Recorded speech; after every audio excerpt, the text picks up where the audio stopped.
Ipinahahandog ng ABS-CBN mula sa produksyon ng Star Creatives ang isang bagong obra. Magsasama-sama ang pinakamalalaking bituin sa isang dekalibreng drama. Hi everyone, this is me again, Maluha Galindo Abdullah. Come with me as I share my story and why I choose Angelic Heart Philippine to help with.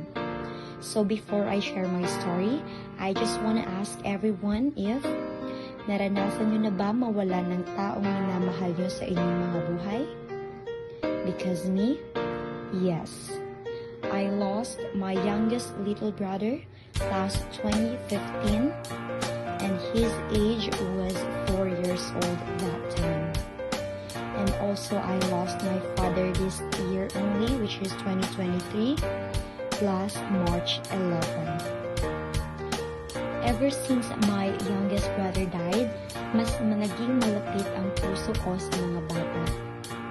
Kaya naman napili ko ang Angelic Heart Philippine, wherein the members of that organizations are kids with heart conditions. At nagkataon pa na meron kaming kapitbahay na bata na miyembro ng organisasyon na Angelic Heart Philippine. At ilang beses na rin siyang naoperahan sa kanyang puso, and I'm really proud of him because of his braveness even though he's just a little kid. Paano nga ba ako makakatulong sa mga bata o miyembro ng Angelic Heart Philippine? Umpisa natin sa pinakasimpleng bagay na pwedeng gawin ng kahit sino, which is prayer. We can pray for these kids for their life to be long so that they can experience the beauty of the world. Next is to act or practice kindness towards these kids who are suffering with their heart condition. And if we have extra money, pwede tayong magdonasyon ng mga pagkain sa bata, diaper, at kahit ano pang essentials na maaaring magamit ng mga batang ito. Kaya sana ay maging aral ito na give time to all of your loved one because we will never know hanggang kailan na lang natin sila makakasama at makakapiling.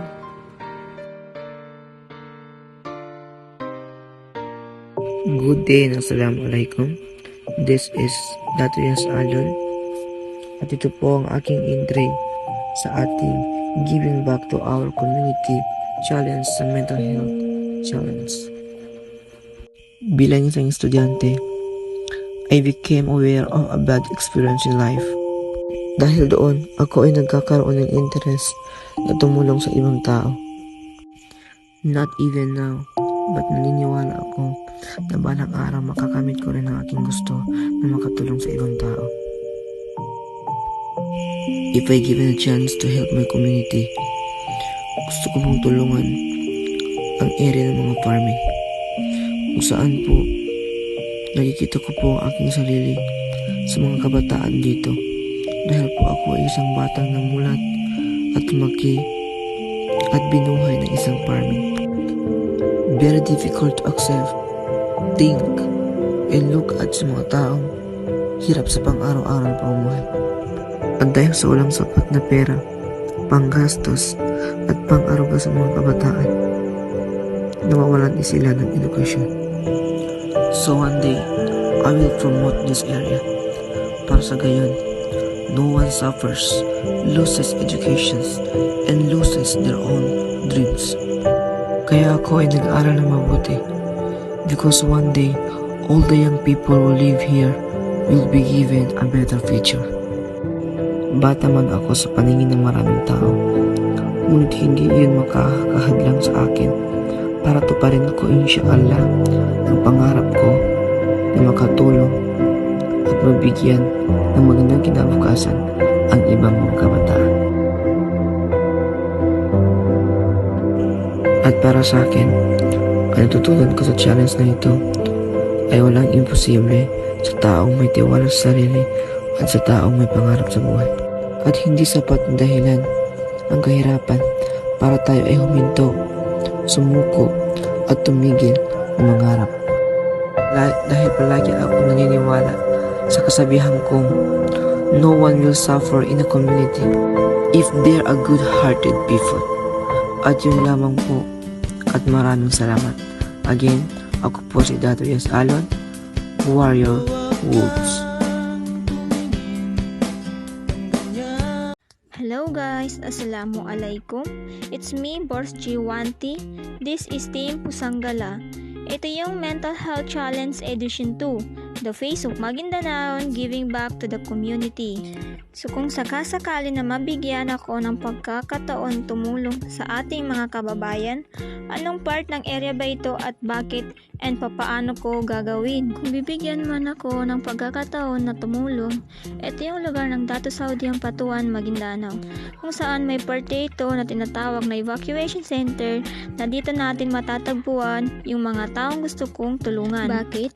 It's because of some of their residents is mahirap, as in, mahirap kami kasi bilang isang estudyante na kung saan-saan nakikitira, makapag-aral lang kahit walang baon, may mas nahihirapan pa pala kaysa sa amin. As a volunteer, I want to know that their situation, what their lifestyle, kung may pagkain ba sila like rice, noodles, coffee, water, and etc. So I decide to visit one by one of them. Paano ko ba gagawin? Ito yung pamamaraan na magpapamiting ako, pero bago yun, tatanungin ko muna yung manamamahala sa lugar na ito, like kapitan, na hingin ang kanilang permission na tulungan ako sa aking plano na may mga tao o pamilya na walang suporta or supply ng bigas o kung ano pa man yung pangangailangan nila sa bahay.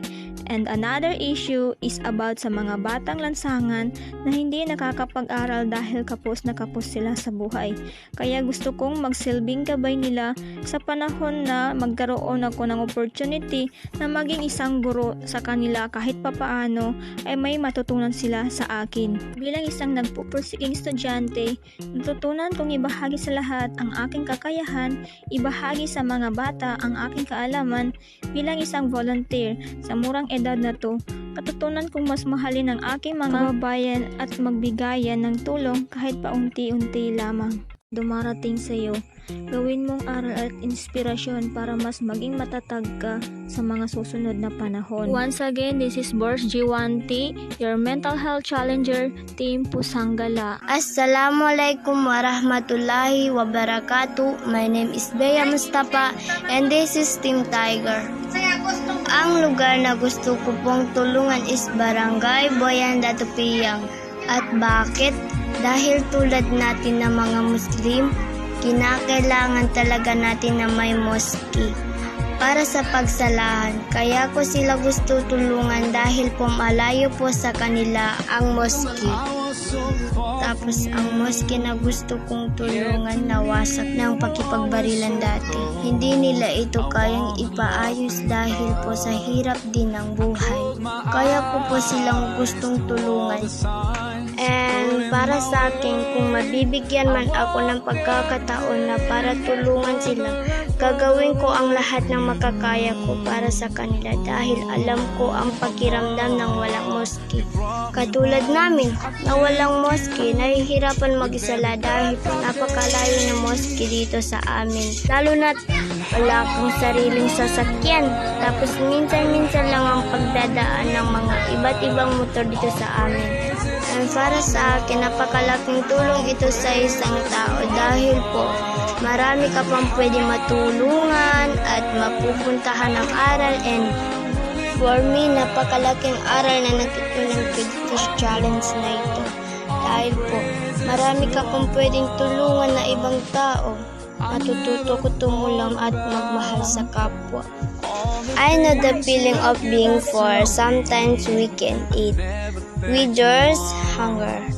And I believe, naniniwala ko sa kasabihan, lahat ng kahirapan may kapalit na kaginhawaan. Then I thank you. Assalamualaikum warahmatullahi ta'ala wabarakatuhu. Ako po si Arbaya Sanday, Team Dragon from the Tupiyang Maguindanao. One question, kung ano ang lugar na gusto kong tulungan?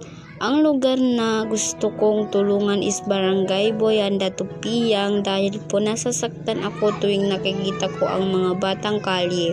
2 question, kung may pagkakataon man akong tumulong, tutulungan ko sila para mabigyan ng mga pagkain dahil nasasaktan din po ako kapag nakikita ko ang mga batang umiiyak dahil wala po silang nakakain.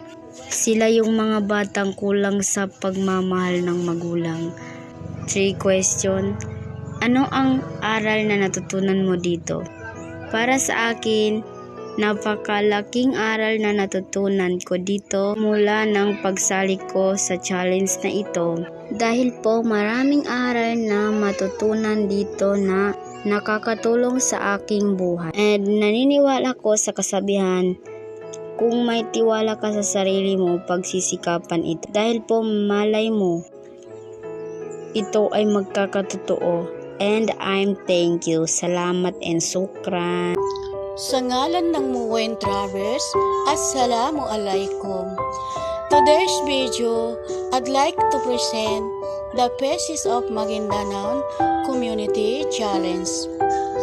Community service is work done by the person or group of peoples that benefits others.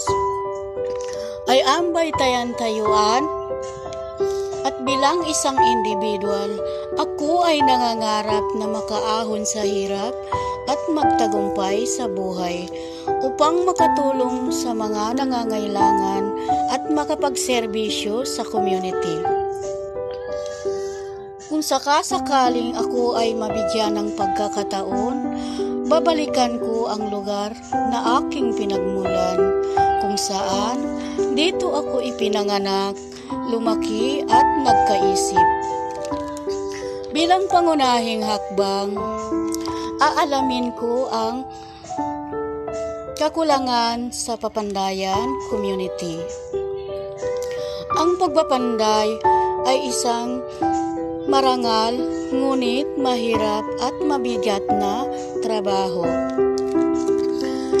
Nakakalungkot isipin na ang mga batang Papandayan ay karamihan sa kanila ay hindi makapag-aral sa kolehiyo dahil sa kakulangan at hindi sapat na kinikita ng kani-kanilang mga magulang.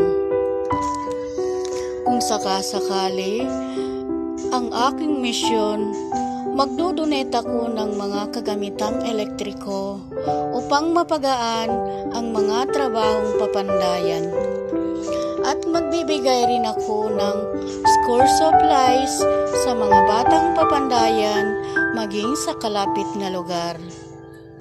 Ang aral na natutunan ko sa challenge na ito, gaano man kakomplikado ang sitwasyon, ay kumagaan kapag may pagtutulungan.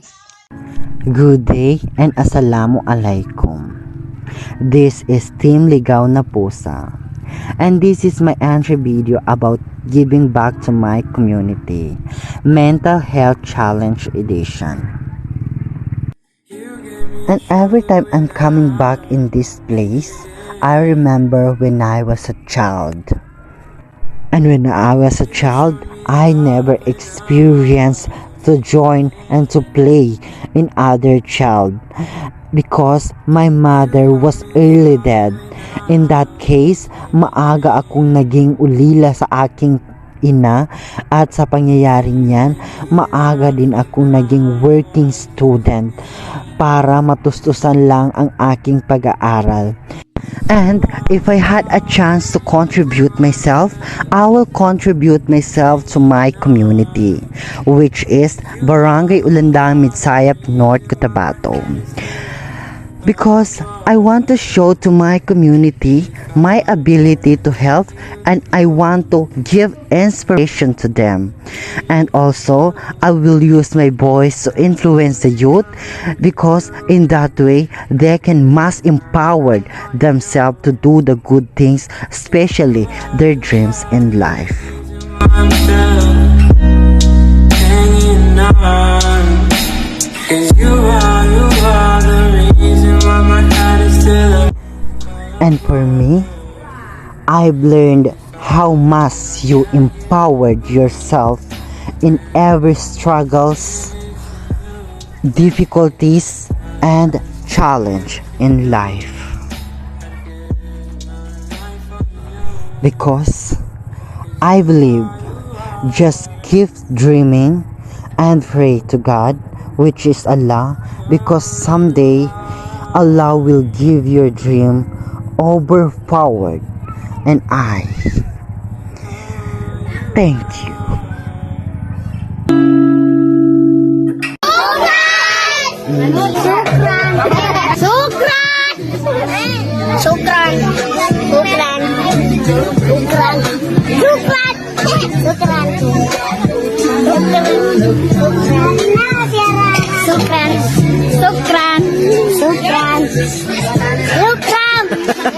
If you believe you can move the highest mountains, cross the greatest oceans, walk across the water. Believe you can move the highest mountains, cross the greatest oceans, walk across the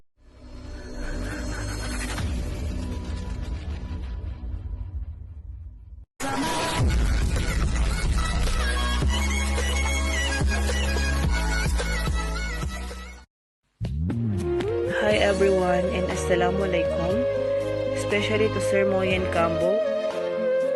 This is the team Whale Shark and this is our second video.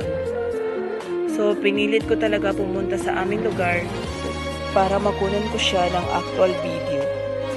At kung bibigyan ako ng pagkakataon na tumulong, isang tutulungan ko ay ang mga matatanda kagaya ni Lola Kangan na nasa edad na 85 gulang. So bakit gusto ko siyang tulungan? Dahil bukod sa matanda na siya, wala na siyang inaasahan kundi ang kanyang maliit na apo na siyang nag-aalaga nito. At minsan, binibigyan lang sila ng kapitbahay niya ng makakakain kasi hindi siya nakakalakad, minsan hindi daw siya makakatulog. At ang masakit doon is may anak siya pero parang wala na itong concern at wala na itong pakialam sa kanya. At ramdam ko yung saya ni Tuwa nung dinalhan ko siya ng pagkain. Kaya sa may mga both parents or may mga lola pa dyan is huwag nating pagsawaan na alagaan sila dahil di sa habang panahon ay meron kayong matatawag na lola, ina, or ako. Kaya sa mga kabataan ngayon is huwag natin bilangin ang mga pagkakamali ng ating mga magulang. Kasi hindi natin kayang bilangin yung mga sakripisyo nila ng pagkakatay. At ginawa kong video na ito to inspire people. At sana sa lahat ng makakapanood ng video na ito is tulungan natin si Lola. Sana sa lahat ng makakapanood din ito is may parating ito sa mga nakakataas kahit sa pamamagitan ng pag-shares lang po is malaking tulong na po yun sa atin. Na nag-iiwan ng katagang hindi sa lahat ng oras pwedeng isumbat ang katagang kung gusto mo may paraan. Kung ayaw, may dahilan. Dahil may mga bagay na gusto din naman ay wala ng dahilan para gawaan ng paraan.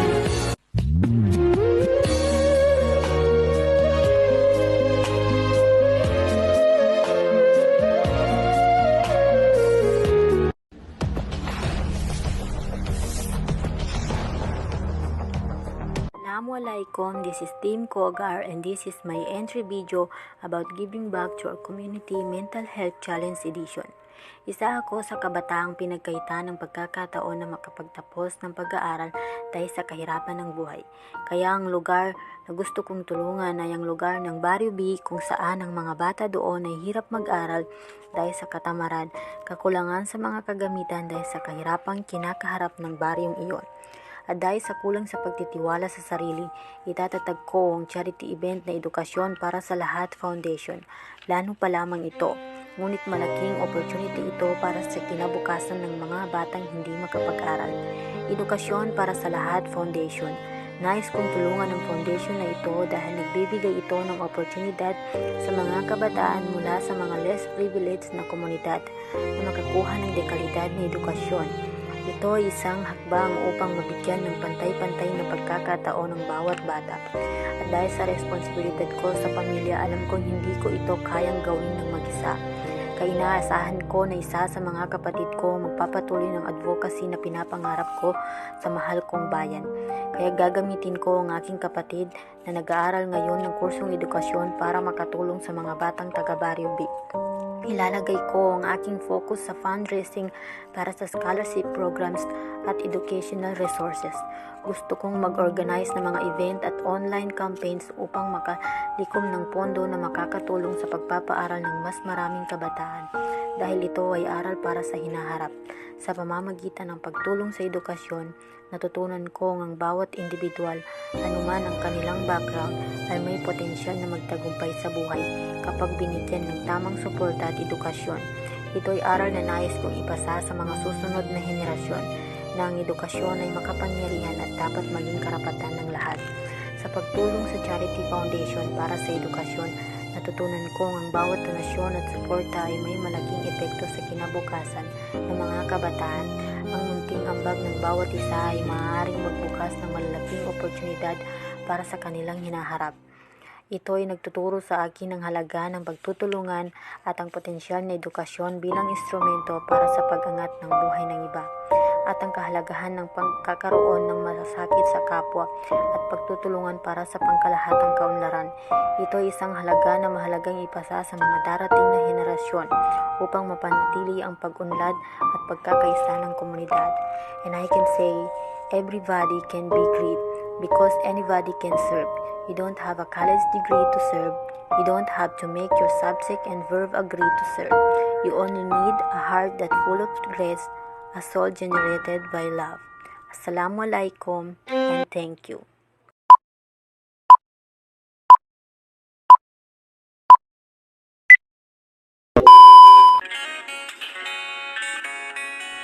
Assalamualaikum and good day. I am Jomar Canapia presenting Team Peacock. Ang napili kong community service na aking tutulungan ay ang DALID Organization. Ano nga ba ang DALID Organization? Ang DALID Organization ay isang non-profit organization na pinapatakbo ng mga youth leaders na nanganggaling sa 5 sitio ng Barangay Dapiawan. Ano nga ba ang mga layunin nito? Layunin nito na mapanatiling malinis ang buong sakop ng Barangay Dapiawan sa pamamagitan ng iba't ibang aktibidad na may kinalaman sa pangangalaga ng inang kalikasan. Isinumo ko ang organisasyong ito hindi lamang sa ako'y membro nito. Ngunit ito isang organisasyon na hindi lamang tao ang natutulungan, pati ang ating minamahal na inang kalikasan. Bakit mahalaga ang Earth? Sino ang unang apektado pag may kalamidad? Di ba magsasaka? Bigas, pangunahing pagkain ng Pilipino. Umaga, tanghalian, hapunan. Ito ang palaging hinahain sa hapagkainan. Pinagsasaluhan ng bawat pamilyang Pilipino. Hinahanap-hanap ng sikmurang kumakalam. Subalit, naitanong na ba natin kung anong hirap ang dinaranas ng mga taong nagtatanim at umaani nito? Upang may mahiyain lamang tayo sa ating hapagkainan, mga taong nagtitiis sa gitna ng init ng araw, maging sa lamig ng ulan, upang makapagtanim lamang. Mga taong nangangamba din sa mabilis na pagkaubos ng tanimang lupa, kasabay ng pagbabago ng panahon.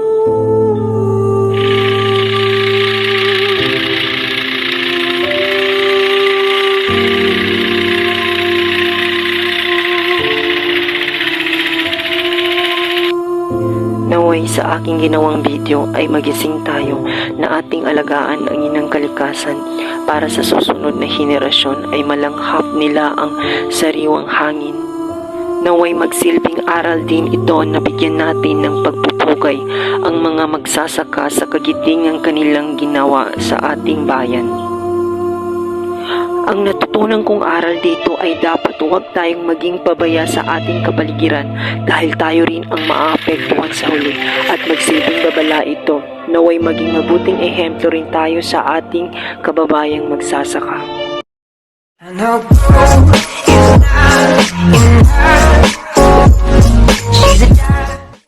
Assalamualaikum warahmatullahi ta'ala wabarakatuh. This is Annalyn again, Team Swan. Narito ang aking entry para sa Face of Maguindanao. Bata pa lang ako, pinamulat na ng aking ama yung kagandahan ng relihiyong Islam. Alhamdulillah. I remember when I was 9 years old, nag-aaral ako sa madrasa sa aming lugar noon sa Pagano. Everyday ay sobrang excited kong mag-aral. Halos hindi ako nag-absent dahil excited ako na matuto sa araw-araw. Pero isang araw natigil nga ako sa pag-aaral dahil nasira nga yung madrasa na pinapasukan. Dahil na siguro sa sobrang tagal nito at hindi na nga rin ito na ipapaayos. Tuluyan na nga rin yung giniba at hindi na rin talaga na ipaayos dahil kulang nga ito sa financial support. Sobrang nalungkot nga ako noon, siguro ang dami ko na sanang natutunan dahil yun lang talaga yung madrasa sa aming lugar. After nga noon ay bata pa lang talaga ako ay naisip ko na sa sarili ko at pinangako ko na sa sarili ko na kapag yumaman ako ay uunahin ko talaga yung mga moske at madrasa. Pangarap ko talaga na balang araw makapagpatayo ako ng isang moske tapos isang madrasa. At sana pagdating ng araw maibigay ko yung magagandang madrasa sa iba upang mas dumami pa yung matutunan natin about Islam. Hindi lang kabataan, pati tayong matatanda. Dahil sa generation ngayon, ay bihira na lang din talaga yung nagpo-focus about Islamic studies. Kaya kung pipili ako ng area, lugar, or di kaya charity, ay ang pipiliin ko muna ay itong lugar ko dito sa Cotabato City. Lugar kung saan ako lumaki dahil wala pa talaga akong nakikitang maganda at malaking madrasa dito sa Cotabato City. At kung bibigyan naman ako ng pagkakataon kung anong tulong ang ibibigay ko sa mga madrasa or di kaya moske, bibigyan ko sila ng kung ano man yung mas kinakailangan nila kagaya ng upuan,